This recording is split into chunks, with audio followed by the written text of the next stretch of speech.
What's good, YouTube? It's your boy Christmas Hero, where a true hero lives. And all right, I'm coming at you guys with something a little different. I did not take Heroes to Las Vegas Regionals. I got my invite with them last week, so I wanted to take a little something different to this one. I did want a top 8. Didn't happen. Ended up going X2-1, but I took Eldlich.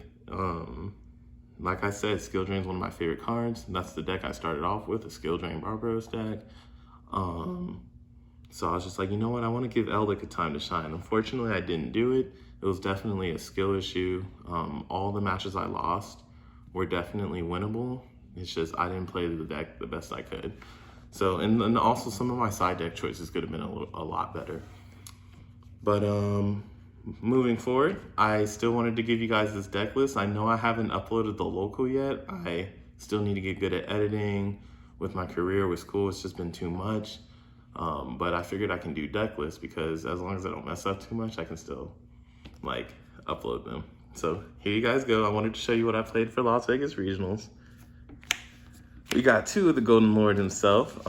This is the Supreme King, so you know I'm running the evil heroes. No, I'm just kidding.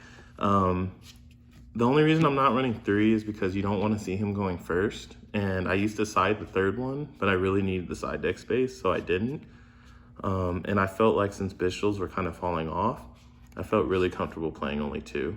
And then fun fact, guys, people say this deck loses to Bishals. You only lose to Bishals if you play into Bishals. Usually you're summoning this off of Sanguine. You shouldn't have any monsters on field when you're summoning this from grave. If you do, you're just asking to get Bishaled. So I don't know why people say you lose to Bishals, but I don't think that's true because you're summoning it off of Sanguine. You're never committing to monsters on the field when you're summoning him from grave, so it's really hard to Bishal him. They have to clear him and then Bishal him on their turn. So that's already hard enough to do. In my opinion, DD Crow is better than a Bishal against Golden Lord, but okay. I guess we lose the Bishals. I don't, but there's that. I am running 3 Lord of the Heavenly Prison. This card's insane in any back row deck, and being able to set any card you want off of this is really good. Even though it disappears during the end phase, I am running stuff like Daruma Cannon or Prosperity that you can set off of this. So my friend Daniel actually put me onto this card, and there's actually a combo in my deck that's pretty good, but out of respect for him, I won't say it because he kind of wants to keep it a secret a little. But if you guys figure it out, you guys figure it out. Next up, you already know I'm playing the Floodgates that I play. If I'm going to play these cards in Heroes, I'm for sure playing these cards in Eldlich. I don't think I need to explain it anymore. So 3 Rivalry, 3 goes in. And then we are playing 3 Conquistador and 2 Haquero. I know a lot of people are doing 2 and 2, but I like 3 and 2 because this card's really good. Drawing a Golden Land does get you started if you don't draw your Sanguine, and you'll see I'm playing another spell that makes it to where running this much is good. And also, I'll just explain when I get there. I decided to main deck the 1 Solemn to clear up side deck space, and also people are maining cards evenly randomly. So I wanted to be able to be like, you know what, Solemn's not a bad card, so it's always good to have an Omni Negate. So just 1 because it's mainly a going first card, and even though I'm running Eldlich, as you guys will see, I'm running a lot of cards that can go first and second. That's just my philosophy, which this is one of them. This card can go first, this card can go second, because you can use this card in tandem with the Floodgate to crack boards. And then not only that, when I got my invite with Eldlich, that let me get my top at Nats with Hero, I was running 2 Torrential and 2 of these, but I decided to just do 3 of these because it outs the Pearly board, and it also outs Link decks, so I don't have to wait for them to summon. If they do decide to go to battle phase, I could just flip this and things are gone. And it also has a cute interaction with Golden Land cards to where if I go Conquistador Pop and I have this, I can in-phase this or I can do this and it'll reset the Conquistador. So I get more value off of that. It's like a Q2 card combo. Next up, I'm playing Skill Drain. Favorite card, I don't think I have to explain this. It's a very skillful card, y'all. I wouldn't be shocked if it got hit, but I'm hoping it doesn't because I do like Skill Drain. I'm playing 3 Sanguini. Sometimes you just gotta pull out your Sanguini. I don't think I need to explain this,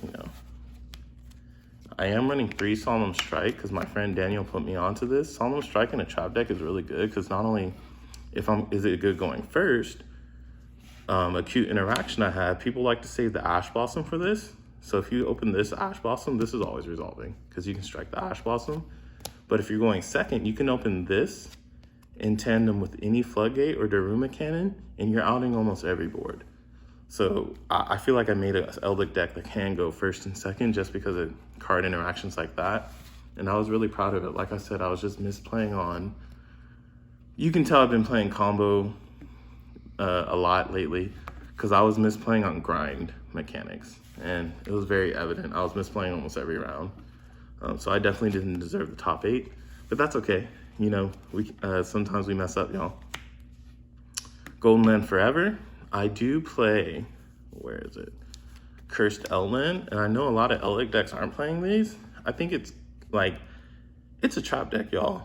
I know it's only this one is only go first or setup, but the fact that I can search an Omni Negate is one of the reasons why I felt safe in the cards like Evenly and Cosmic, because it's like, and you can set this off of Sanguine, you can search it with Cursed Eldland. I'm just like, I'm for sure running a searchable Omni Negate, like it's too good.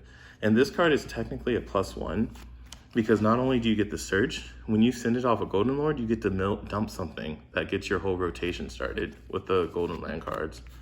So I was really happy with that package. I do play 3 Prosperity, 1 Pot of Duality. I was doing 2 and 2 because if you ever open Pot of Prosperity and Duality, you're seeing 9 cards in your deck, which means you're seeing any 3 of you want. And I feel like that's way too strong, especially in a deck that runs Skill Drain. So I was seeing Skill Drain a lot.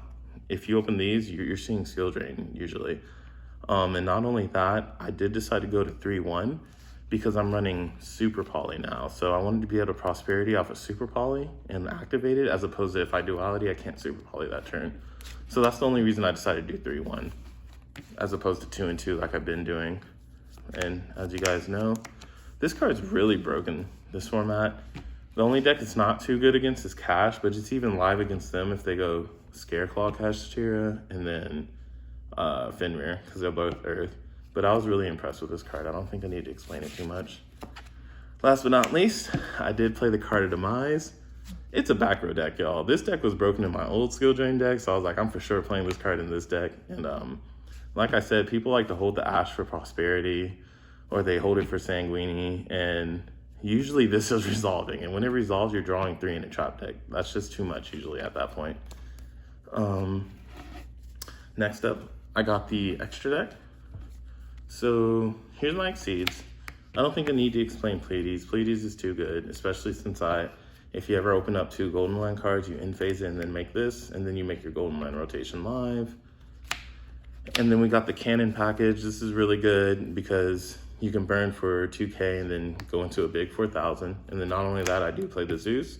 So it's more materials for Zeus, and then Zeus, Pleiades, and the Zeus is really strong too. So yeah, I don't think I need to explain those too much.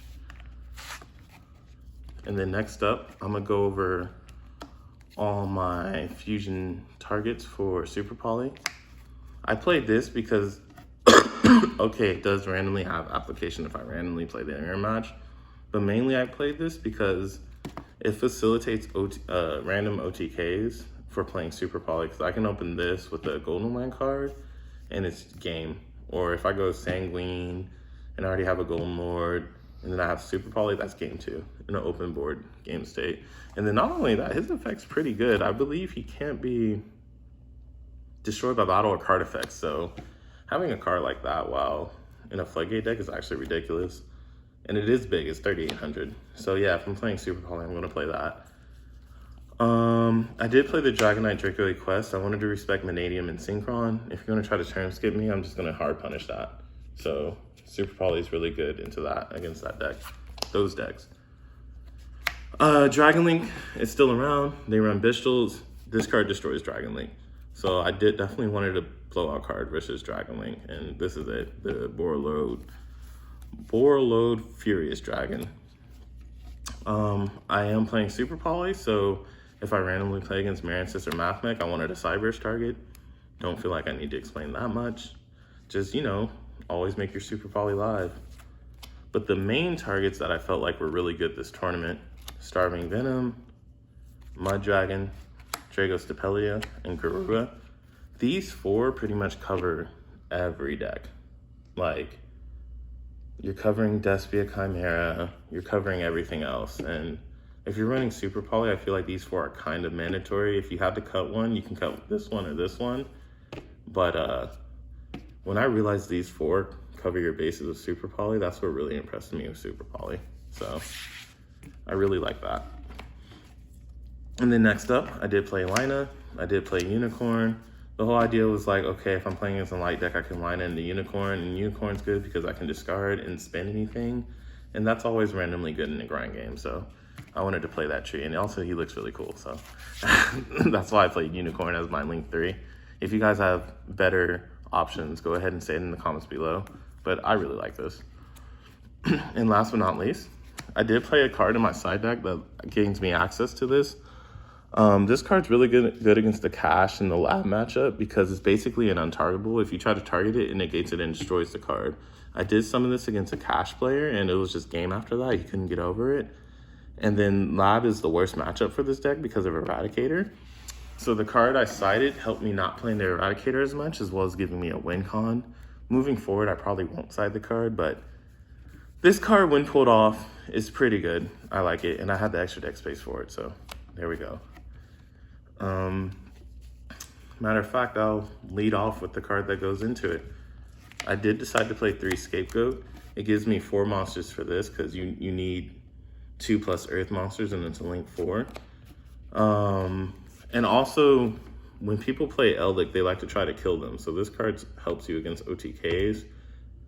So, and then not only that, it's a spell card. So if they try to eradicate your traps, well, now I have spells in hand. So, and not only that, you guys will see my side deck. Like, I kind of side different for Lab because I know they're going to be rushing their Eradicator. So my goal is to make the Eradicator dead. But moving forward, I don't like this because it conflicts with your Golden Land cards, it conflicts with your Sanguini, and it conflicts with your Lord of the Heavenly Prison. So if you're forced to wait till the end phase to activate a card just to try to resolve this, you technically have a dead card until end phase. And then, yeah, if I'm forced to flip it to stop an OTK, it just could have been a better card in general. So it's like, dang. Most of the time I was flipping it to stop an OTK, and I was just like, well, I kind of wish I had something to deal with their board instead. Then, like I said, I only resolved it once. I'm pretty sure it would have been good if I did end up playing Lab, but I didn't. So I'm just like, you know what? I could just side better cards instead of just trying to make this all the time. So moving forward, I probably won't be playing it, but it was a cool, cute little deck. I did play the 2 Solemn. I already main 1.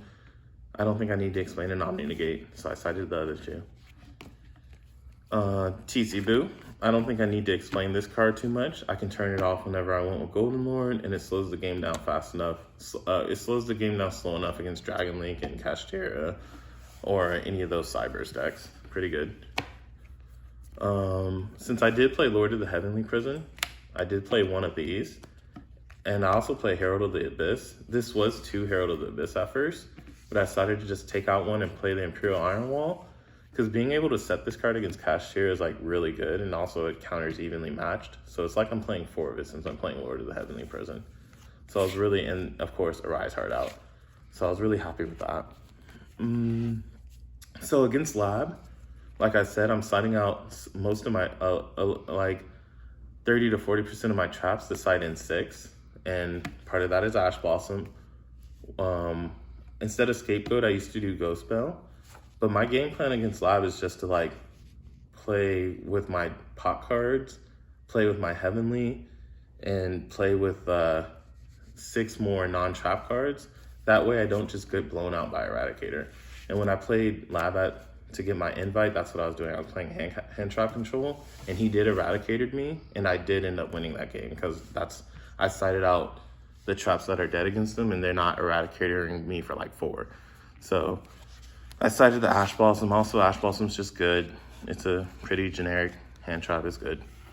And then 2 Sphere Mode. This, I wish I played it at 3, especially when I played the Vanadium guy.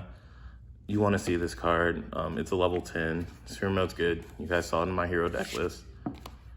And then that's the deck profile, guys. I hope I gave you guys some ideas. I know the deck's not played a lot. I know a lot of people would rather play live, but considering all of my losses were fixable and not me saying, oh, I got sacked, or, oh, like, I know I didn't upload the locals, and I don't have it on video, but my friend literally saw me survive an evenly cosmic and win against Marincess with like this deck. And then when I got my invite, I literally survived an evenly and won through that against Espia. So this deck has a lot of resiliency. It has a great grind game. You just gotta enable it. And like, yeah, a lot of people like Lab because you can eradicate her, but if we start focusing on our strengths instead of focusing on what other decks can do, I feel like a lot of decks can come out of nowhere and be good. And I feel like Eldlich is one of those decks.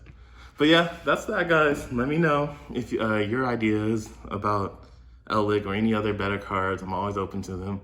But this is your boy Christmas Hero. I'll catch y'all later.